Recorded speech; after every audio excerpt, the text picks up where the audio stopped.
Daniel chapter 2. Daniel chapter 2, verse 1. And in the 2nd year of the reign of Nebuchadnezzar, Nebuchadnezzar dreamed dreams, wherewith his spirit was troubled, and his sleep brake from him. Nebuchadnezzar's dream. The troubling dream. Some commentators say that this happened while Daniel was in his 3-year training course. Others say that it was soon after he was finished. The year 602, by Babylonian methods of dating the ascension of a king, could be both the second of Nebuchadnezzar's reign and after 3 years of training for the Hebrew youths. There was something disturbing about this dream, and Nebuchadnezzar knew it was unusually significant. Daniel chapter 2, verse 2. Then the king commanded to call the magicians, and the astrologers, and the sorcerers, and the Chaldeans, for to shew the king his dreams. So they came and stood before the king. Daniel chapter 2, verse 3. And the king said unto them, I have dreamed a dream, and my spirit was troubled to know the dream. Daniel chapter 2, verse 4. Then spake the Chaldeans to the king in Syriac, O king, live forever.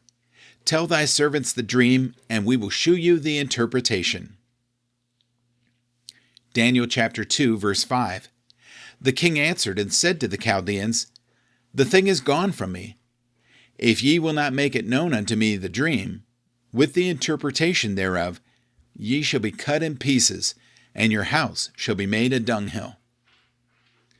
Daniel chapter 2, verse 6.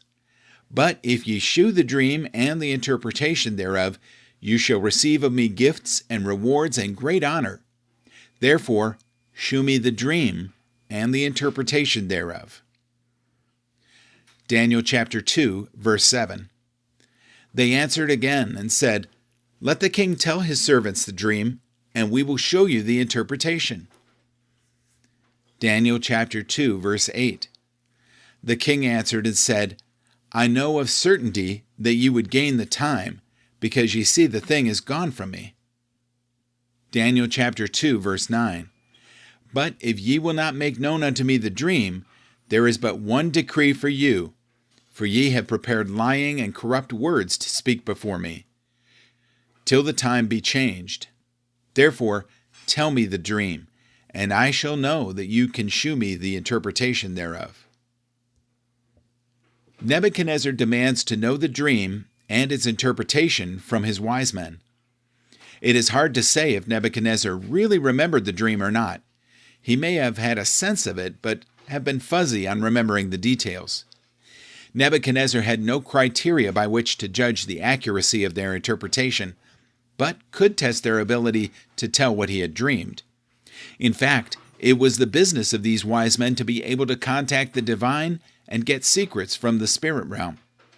The harsh posture of Nebuchadnezzar, as well as the method of execution he describes, is perfectly consistent with an ancient Eastern monarch.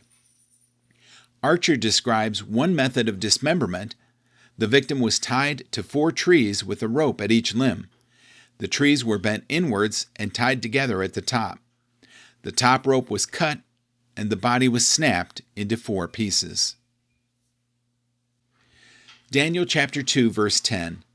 The Chaldeans answered before the king and said, There is not a man upon the earth that can show the king's matter. Therefore there is no king, lord, nor ruler that asks such things at any magician or astrologer or Chaldean. Daniel chapter 2, verse 11. And it is a rare thing that the king requires, and there is none other that can show it before the king, except the gods whose dwelling is not with flesh. These wise men explain the impossibility of Nebuchadnezzar's request, and in so doing, they confess that true revelation comes from God down to man. It is not the achievement of man. The strategy of the wise men was to convince the king that he was being unreasonable, not that they were being incompetent. They were like some modern ministers of our own day who spend their time studying philosophy, psychiatry, psychology, social science, political science, and then continue under the pretense of being God's messenger to men. Daniel chapter 2, verse 12. For this cause the king was angry and very furious, and commanded to destroy all the wise men of Babylon. Daniel chapter 2, verse 13. And the decree went forth that the wise men should be slain, and they sought Daniel and his fellows to be slain. A furious Nebuchadnezzar sentences all his wise men to death. Nebuchadnezzar, though a despot, knew that false religion was worse than useless. It was a curse. As a new king, Nebuchadnezzar may have been using this situation to test the suitability of his father's old advisors. They seem to be lacking. Daniel chapter 2, verse 14. Then Daniel answered with counsel and wisdom to Arioch, the captain of the king's guard, which was gone forth to slay the wise men of Babylon. Daniel chapter 2, verse 15. He answered and said to Arioch, the king's captain, Why is the decree so hasty from the king? Then Arioch made the thing known to Daniel. Daniel chapter 2, verse 16. Then Daniel went in, and desired of the king that he would give him time, and that he should show the king the interpretation. God reveals the dream to Daniel. Daniel reacts to Nebuchadnezzar's decree by asking for a brief extension. Daniel is obviously innocent in all this, yet he calmly and discreetly deals with the situation. Daniel's calmness in this crisis showed what kind of man he really was. Crises do not make the man, they reveal the man. He asked the king to give him time. It takes time to listen to the Lord and to wait upon him, and Daniel knew this. Was Satan trying to manufacture Daniel's execution in all this? Daniel chapter 2, verse 17. Then Daniel went to his house and made the thing known to Hananiah, Mishael, and Azariah, his companions. Daniel chapter 2, verse 18. That they would desire mercies of the God of heaven concerning this secret, that Daniel and his fellows should not perish with the rest of the wise men of Babylon. Daniel asks his companions for prayer. Daniel was in the type of situation where God truly works, one of human impossibility with the stress on urgency. The battle was won when Daniel prayed with his friends. It is a privilege to have praying friends. In prayer meetings such as this, history has been made. No doubt, their prayers were extremely earnest, and God listens to earnest prayer. Daniel has confidence that God could do an unprecedented miracle. Joseph had interpreted dreams with God's help, but had not reconstructed the dreams. Daniel chapter 2, verse 19. Then was the secret revealed unto Daniel in a night vision. Then Daniel blessed the God of heaven. God reveals Nebuchadnezzar's dream and its interpretation to Daniel. This was not religion, but revelation. It came as a night vision. A dream, a vision at night. Daniel chapter 2, verse 20.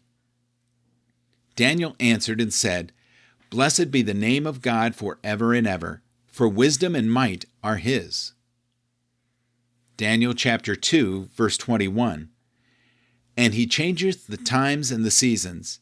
He removeth kings, and setteth up kings. He giveth wisdom unto the wise, and knowledge to them that know understanding. Daniel chapter 2, verse 22. He revealeth the deep and secret things. He knoweth what is in the darkness, and the light dwelleth with him. Daniel chapter 2, verse 23. I thank thee and praise thee, O thou God of my fathers, who hast given me wisdom and might, and hast made known unto me now what we desired of thee. For thou hast now made known unto us the king's matter. Daniel's praise to God for this revelation. God is praised for his might and for his desire to speak to man. Daniel has the certainty of faith to believe that God has given him the answer, even when he has not confirmed it before Nebuchadnezzar yet. Daniel chapter 2, verse 24. Therefore Daniel went in unto Arioch, whom the king had ordered to destroy the wise men of Babylon. He went and said thus unto him, Destroy not the wise men of Babylon. Bring me in before the king, and I will show unto the king the interpretation. Daniel chapter 2, verse 25. Then Arioch brought in Daniel before the king in haste, and said thus unto him, I have found a man of the captives of Judah, that will make known unto the king the interpretation. Daniel chapter 2, verse 26. The king answered and said to Daniel, whose name was Belteshazzar, Art thou able to make known unto me the dream which I have seen, and the interpretation thereof? Daniel chapter 2, verse 27. Daniel answered in the presence of the king and said, The secret which the king hath demanded cannot the wise men, the astrologers, the magicians, the soothsayers show unto the king. Daniel chapter 2, verse 28. But there is a God in heaven that revealeth secrets, and maketh known to the king Nebuchadnezzar what shall be in the latter days. Thy dream and the visions of thy head upon thy bed are these. Daniel chapter 2, verse 29. As for thee, O king, thy thoughts came into thy mind upon thy bed, what shall come to pass hereafter, and he that revealeth secrets make known to thee what shall come to pass. Daniel chapter 2, verse 30. But as for me, this secret is not revealed to me for any wisdom that I have more than any living, but for their sakes that shall make known the interpretation to the king, and that thou mightest know the thoughts of thy heart. The dream of Nebuchadnezzar and its interpretation. Daniel is ushered into the king's presence and gives glory to God for revealing the dream. Arioch tries to glorify himself and Daniel in verse 25, I have found a man. But Daniel gives all the glory to God in verse 28, in contrast to the Babylonian gods. Daniel chapter 2, verse 31. Thou, O king, sawest and beheld a great image. This great image, whose brightness was excellent, stood before thee, and the form thereof was terrible. Daniel chapter 2, verse 32. This image's head was of fine gold, his breast and his arms of silver, his belly and his thighs of brass. Daniel chapter 2, verse 33.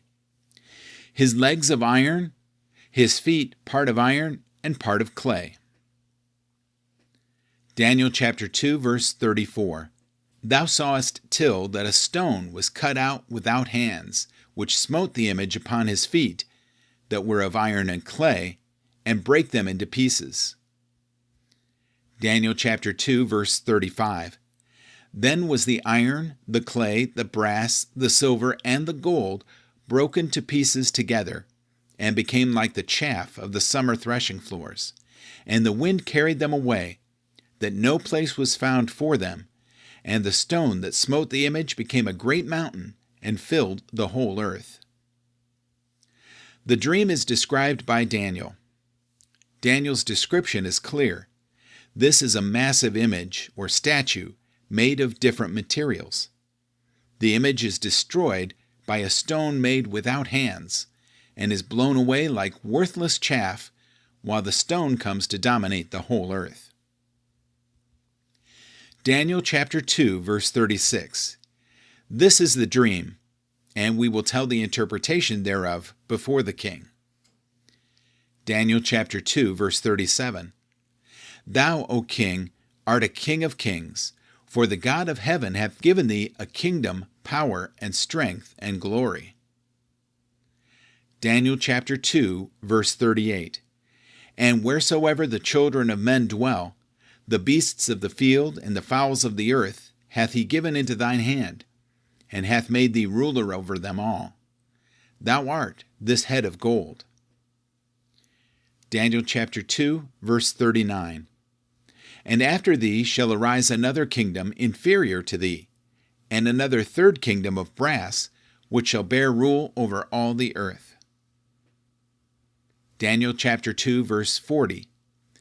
And the fourth kingdom shall be as strong as iron, for as much as iron breaketh in pieces and subdueth all things, and as iron that breaketh all these, shall it break in pieces and bruise. Daniel chapter 2, verse 41. And whereas thou sawest the feet and the toes, part of potter's clay and part of iron, the kingdom shall be divided, but there shall be in it of the strength of the iron, for as much as thou sawest the iron mixed with the miry clay. Daniel chapter 2, verse 42. And as the toes of the feet were part of iron and part of clay, so the kingdom shall be partly strong and partly broken. Daniel chapter 2, verse 43. And whereas thou sawest iron mixed with miry clay, they shall mingle themselves with the seed of men, but they shall not cleave one to another, even as iron is not mixed with clay. Daniel chapter 2, verse 44.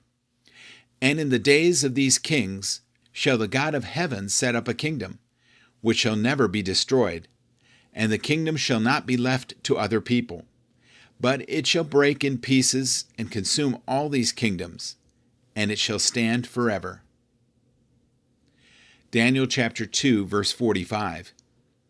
For as much as thou sawest that the stone was cut out of the mountain without hands, and that it brake in pieces the iron, the brass, the clay, the silver, and the gold, the great God hath made known to the king what shall come to pass hereafter, and the dream is certain, and the interpretation thereof sure. The interpretation of the dream. Nebuchadnezzar is clearly said to be the head of gold. After him will come 3 other kingdoms, then the final kingdom set up by God. The empires succeeding Babylon were the Medo-Persian, the Greek, and the Roman. They are inferior not in the sense of size or duration, quite the opposite, but in the sense of centralization of absolute power. The metals become less valuable and weighty according to specific gravity, but they do become stronger. In value, we see a devolution, not evolution. Babylonia stood for 66 years, Medo-Persia for 208 years, Greece 185 years, and Rome was so strong that it stood for more than 500 years. Note the distinction between the feet and the legs. The feet seem to describe a confederation of kings, during which Jesus will establish his kingdom on earth. Since there is no fulfillment of this federation of kings, which seems to number 10 because of the number of toes, and passages like Daniel chapter 7 verse 24 and Revelation chapter 17 verse 12. In ancient Roman history, this prophecy must still be future. Therefore, the final superpower of the world is thought to be a revival of the Roman Empire, a continuation of the image. This will be the final world empire that the returning Jesus will conquer over. Analysis. This is a human image representing man's rule in this earth. That day will end. This is an amazing prophecy. God can tell us the future because he controls all of history. We do well to remember that Rome was nothing but a little village on the banks of the Tiber when Nebuchadnezzar dreamed his dream. Liberal scholars do not believe that the fourth kingdom is Rome, but they say it is Greece, and that the second and third kingdoms are Media and Persia respectively, instead of the Medo-Persian Empire as a whole. They interpret this way because they believe that it would have been impossible for Daniel, writing in the Maccabean period, of course, to predict the Roman Empire. Daniel chapter 2, verse 46. Then the king Nebuchadnezzar fell upon his face and worshipped Daniel, and commanded that they should offer an oblation and sweet odors unto him. Daniel chapter 2, verse 47. The king answered unto Daniel and said, Of a truth it is, that your God is a God of gods, and a Lord of kings, and a revealer of secrets, seeing that thou couldest reveal the secret. Daniel chapter 2, verse 48. Then the king made Daniel a great man, and gave him many great gifts, and made him ruler over the whole province of Babylon, and chief of the governors over all the wise men of Babylon. Daniel chapter 2, verse 49. Then Daniel requested of the king, and he set Shadrach, Meshach, and Abednego over the affairs of the province of Babylon. But Daniel sat in the gate of the king. Nebuchadnezzar reacts by praising Daniel, his God, and by promoting Daniel and his friends. It is fitting that Daniel's friends, who had accomplished much of the victory through their prayers, get to share in Daniel's advancement.